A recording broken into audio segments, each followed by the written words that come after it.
Hello traders, Sid here with another trade recap. Today was a continuation of yesterday. So yesterday we had um, quite significant pullback in the market based on the news that Jerome Powell is continuing his role.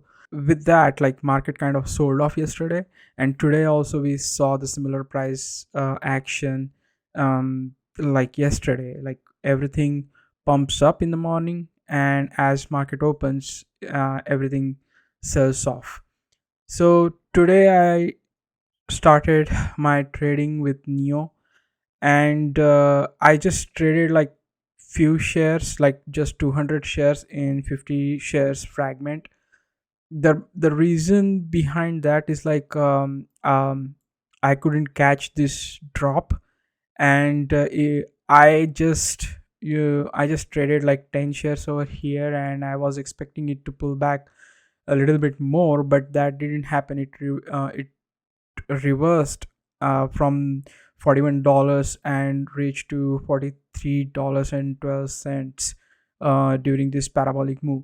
So there is one thing that you need to understand about Neo is Neo, either it sells off when the market opens and then jump back, or it jump back straight up and then sells off. So always pay attention. If you are trading Neo, always pay attention to the RSI. It respects RSI pretty much. And when I saw that like it's almost sold off, I decided to jump into the trade.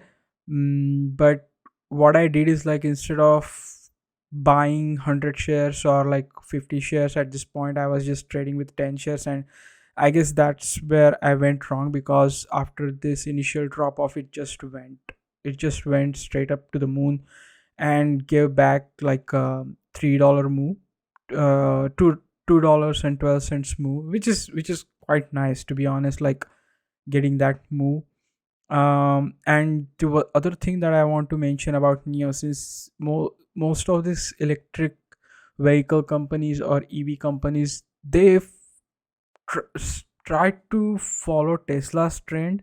Let me show you an example. So this is a Neo's daily chart of with 1 hour time frame, and if you see the similar uh, chart of Tesla, and if you put them side by side, you can see it's like kind of like similar price action. They are not like identical, but the trend is kind of similar in both cases. So that's the one thing that I noticed when I was looking at the chart. So uh, that's a little bit of the thing.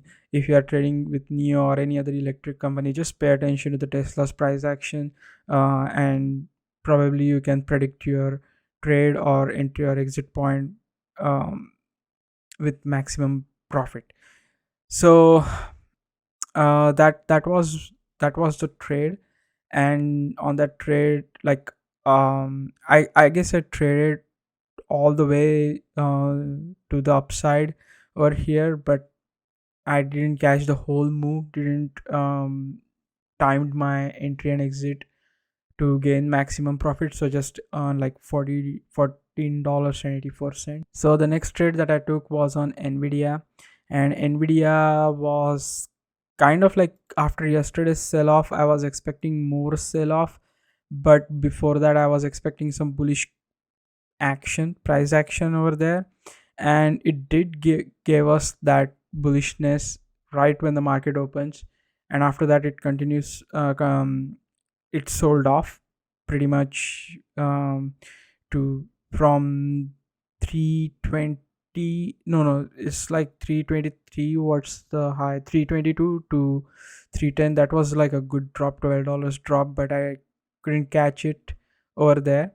I opened a put spread right somewhere around here, and my put spread was 312 50 to 315 put spread. I guess I did that over this within this region. Just got $4.64 in that, which I gave back that profit and a little bit more when I traded one share somewhere around here. I don't know exactly, but that was a small trade. On AMD and Neo, I did the same mistake. Couldn't catch the initial move when they dropped and ripped higher. So on AMD, I just made $2.25 with 50 shares. And the last one is APVO. On APVO, look I traded APVO in the pre-market hours, and I made some more money. And since I'm trading with like lower volume of shares, like 50 shares or 10 shares, something like that, I didn't um, get as much profit um, in the pre-market hours. But after it moved from $5 to almost like a $12, 12 or $13 over here. Yeah, 13.57. And then it sold off constantly. I didn't pay much attention to that, but when I looked back around around noon, it was ripping up higher and higher. So during this job zone, I traded few shares. Here I traded few shares, and at the top I traded few shares, and ended up making around like $50. But then I gave back some of my profit and ended up making just $32.40. This seems like a short squeeze, and as the year is coming to an end, we will see this type of setup um, probably every day, because hedge funds or whoever shorted this stock, maybe they want to put their money somewhere else, as rotation is happening inside the stock market. Inflation is coming, so there is lot of like FUD going on. So who knows, um like exact reason behind this price action, but I guess I'm pretty much sure like it was a short squeeze. It didn't last long. It gave back almost like 60 to 70% of its gain, uh, right in during the power hours, like between 3 p.m. to 4 p.m., right before the market close. And then it continues that momentum, downward momentum, in after hours as well. So that it is what it is. So let's see what market gives us tomorrow. That's it for this video, guys. Thank you for watching, and see you again in next trade recap. Have a good night. Bye.